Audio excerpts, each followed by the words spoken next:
alıyor, bize özel ve bir hafta sonra da kargoya veriyor.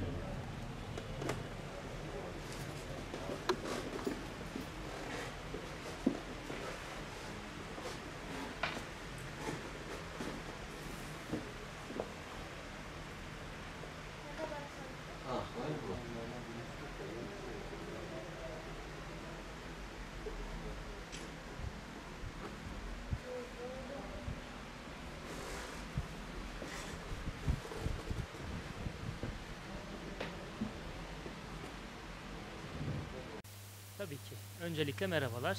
İsmim Kerem Temur. Bu görmüş olduğunuz dükkanda böyle sizlere eşsiz kokuları, farklı hediyelik eşyaları, daha fazla otantik tarzda el yapımı olan ürünleri sizlere sunuyoruz. Ustamla birlikte bu yükü sırtlanıyoruz elhamdülillah. Tabii. Şimdi koku öncelikle yaklaşık olarak 1100 ve 1200'lü yıllar arasında parfümün Paris'e gelmesiyle birlikte dünya çapında serbest piyasada ticari anlamda çok fazla bu şeyler bulmuş ve dünya geneline yayılmış bir üründür. Fakat kokuyu dünyamızda mevcut olan şu an bizlerin bilmiş olduğu, kullanmış olduğumuz parfümleri dünyamızda ilk tanıştıran topluluklar Macarlardır. Yaklaşık olarak 11 yıldan beridir ustamla birlikte bu işin içerisindeyiz. Tabii. Şimdi şöyle, öncelikle doğal kokularla fabrikasyon kokular ikisi farklı kulvarlardır. Bizim kokularımız fabrikasyon kokular fakat diğer piyasadaki fabrikasyonlardan farklıdır. Örneğin diğer fabrikasyon kokularda şu tarz bir olay vardır. Kokuların içerisinde çok fazla katkı maddesi vardır. Bunlar alüminyum olabilir, fikstatör olabilir, paraben. Bu tarz kokular, kokunun içerisindeki daha doğrusu bu tarz bileşenler insan sağlığı için zararlıdır. Bizim kokularımızda bu tarz bileşenler olmadığı için insan sağlığını kesinlikle tetiklemiyor, baş ağrısı yapmıyor ve kokularımızın pH derecesi çok düşük olduğu için bebeklerde bile kullanıldığında çocukların ciltlerine zarar vermiyor.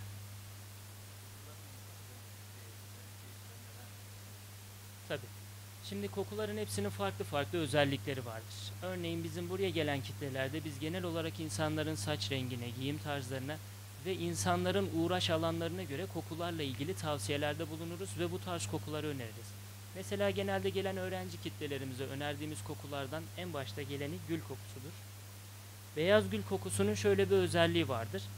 Gül frekansı en yüksek kokudur. Frekansı en yüksek olması hem ezber muhakemetini arttırır hem de göğüs ve kafa çakrasını açarak öğrencilerin ders çalışırken daha fazla verim almasını sağlar. Dolayısıyla gül kokusunu kullanan bir kişi hem ders çalışırken hem de günlük hayatta daha çok kendini arınmış hissederek bu hayatın temposundan ve yoğunluğundan uzaklaşıyor diyebiliriz.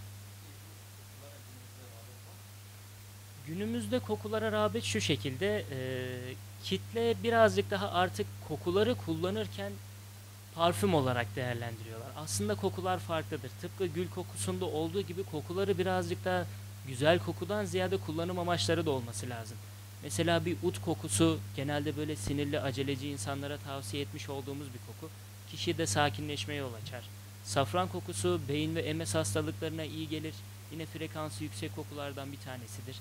Hani bu tarz kokulara insanların artık rağbet gösterme şekli şöyle, güzel kokuyu arıyorlar. Güzel koku, kokuların hepsi güzeldir tabi ama hepsinin farklı özellikleri var. Bu özelliklere de dikkat etmek gerekir. Koku benim için şu anlamı ifade ediyor. Koku hayatın vazgeçilmezinden bir tanesi. Biz hep şöyle deriz insanlara, bizim sloganımız da budur. Kokun ile dokun.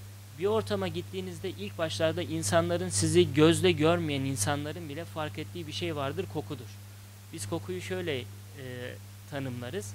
Mesela evinizde bir yangın çıktığı zaman uyku halindeyken gözünüzle yangını göremezsiniz, kulağınızla duyamazsınız. Fakat burundaki koku reseptörleri hareketlere geçerek size yangının olduğunu haber verebilir. Dolayısıyla koku bizim hayatımızın vazgeçilmezi, bir temel taşı diyebiliriz. Aşkı Kalem ailesi olarak hedefimiz şudur.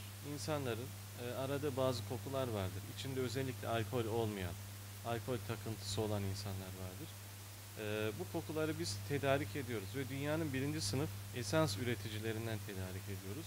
Bizim kokuların diğer kokulardan bir diğer farkı da şudur. Kokularımızda ekşime olmuyor ve gün boyu notaları, ilk, orta ve son notaları tazeleniyor ve yenileniyor. Aynı insanların arzu ettiği gibi. Ve doğadaki en seçkin bitkilerin özlerinden hazırlıyoruz efendim biz bu kokuları. Ve Hazreti Ömer'in dediği gibi kim ki servetinin 1/3'ünü kokuya verse israf demesin diyor.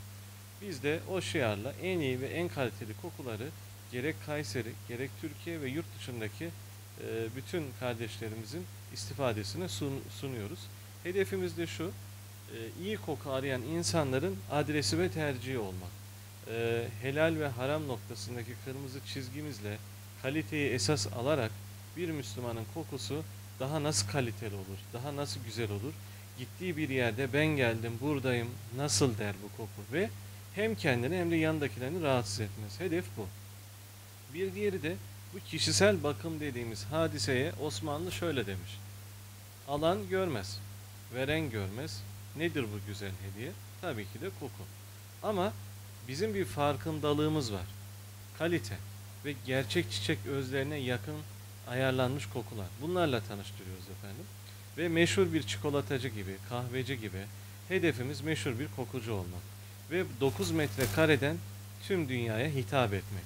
Biz bu koku işinde aslında kendimizi Osmanlı'ya benzetiyoruz. Nasıl Söğüt'te bir çadırda kuruldu Şanlıejder. Biz de bu 9 metrekareden tüm dünyaya bu kokuları, güzel kokuları tanıştırmak istiyoruz efendim. Bakın insanlar artık e, manevi kokulara önem veriyor. Uyuyamayan, ders çalışırken rahatsız olan ya da bir medresede rahleye oturan öğrenci kaliteli koku istiyor. Bunlara biz cevap veriyoruz efendim. Herkese de teşekkür ediyorum. Allah razı olsun.